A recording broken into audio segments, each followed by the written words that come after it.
Hello guys, welcome করছি আমার চ্যানেলে সবাইকে। তো আমি আজকে নতুন একটি রেসিপি নিয়ে এসেছি, যেটার নাম হলো পটলের দোরমা। তো তোমরা দেখতে পাচ্ছ এখানে আমি কয়েকটা পটল নিয়েছি, আলু নিয়েছি, আর গ্রেভি করার জন্য মিষ্টি কুমড়ো নিয়েছি, আলু নিয়েছি। তো এখন দেখবে আমি পটলের ভিতরে যতগুলো পটলের বিচি আছে সবগুলো এরকম বের করে নিয়েছি। নিয়ে সবগুলোকে এরকম সুন্দর করে পরিষ্কার করে রেখে দিয়েছি এবং পটলের বিচিগুলো আমি আলাদা করে রেখে দিয়েছি। তো এখন আমি কি করব, গ্যাস জ্বালিয়ে দিয়েছি, কড়াইয়ে বসিয়ে দেব।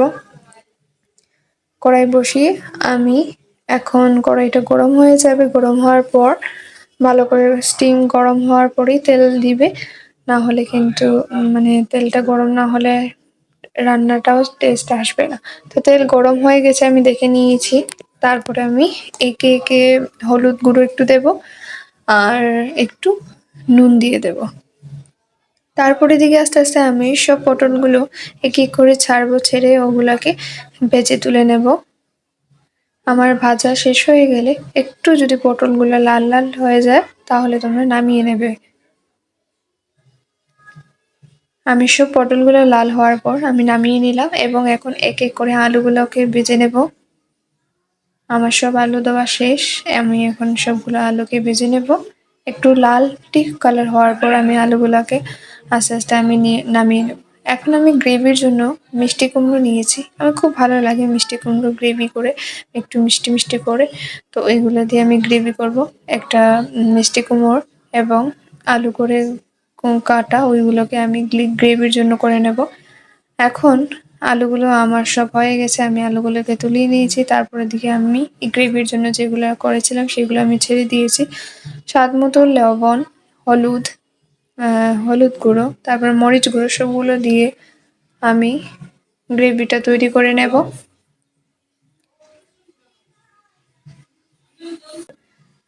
তারপরে আমি পটলের যে ভিতরের যেগুলা ছিল ওইগুলো আমি এক এক করে সব দিয়ে দিয়েছি। একটু লালটি কালার হওয়ার পর এগুলোতে আমি বাদাম এড করলাম।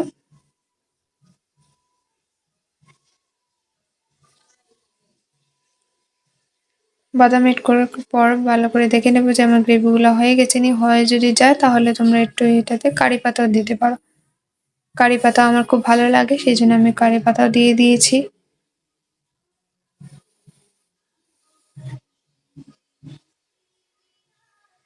এখন আমি ঘি দেব। ঘি দিলে নিরামিষ রান্নাতে খুব স্বাদ হয় এবং খুব টেস্টি হয়। আমার তো খুব ভালো লাগে ঘি। যারা পছন্দ করো না ঘি, তো এটাকে না দিলেই হবে, কারি পাতা দিয়ে তোমরা খেতে পারো। কারি পাতার টেস্ট খুব ভালো হয়। এখন আমি রান্না করার জন্য আমি প্রথমে তেল গরম করে নিয়েছি এবং কালো জিরে দিয়ে দিয়েছি। আলুগুলাকে এক এক করে ছেড়ে নেব। এখন টমেটো কুচি দিয়ে দিয়েছি, আমি আদা বাটা দিয়ে দিয়েছি, লবণ দিলাম, মরিচ গুঁড়ো দিয়েছি আমি।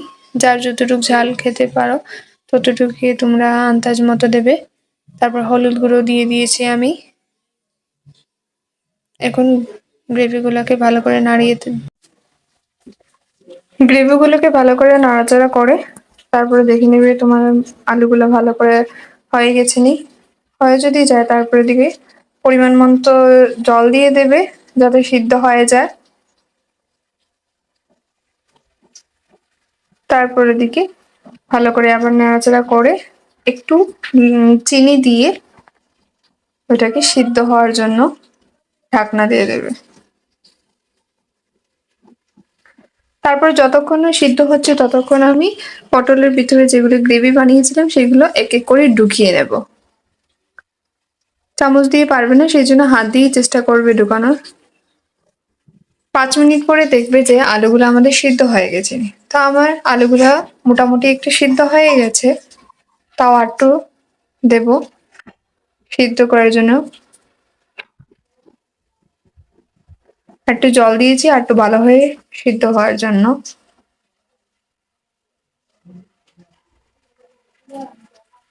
আমার জল দেওয়া শেষ, এখন ভালো করে একটু নাড়িয়ে আবার ঢাকনা দিয়ে দেব।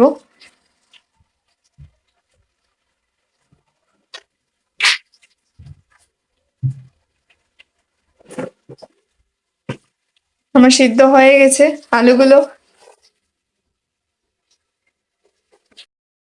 এখন ভালো করে আমি কারি পাতা পরিমাণ মতো দিয়ে দেব।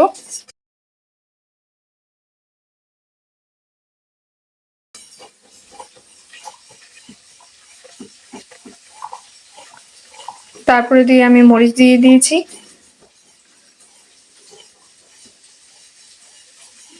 এখন পটলগুলো এক এক করে ছেড়ে নেবে।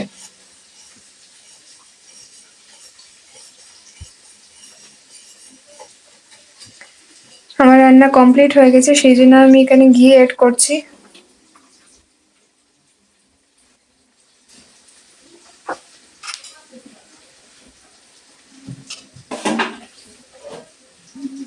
ভালো করে আবার নাড়িয়ে চাড়িয়ে আমার রান্না শেষ। এখন আমি প্লেটিং করছি, তোমরা দেখতে থাকবে এবং ভালো লাগলে লাইক শেয়ার কমেন্ট করবে। আমার আজকে রেসিপিটা এখানেই শেষ। তোমরা এইভাবে বানিয়ে খাবে এবং ভালো লাগলে ঠিকই আমাকে কমেন্ট করে জানিও যে কীরকম লাগলো আমার এই পটলের দোরমার রেসিপিটা। তোমাদের অবশ্যই জানাবে কিন্তু।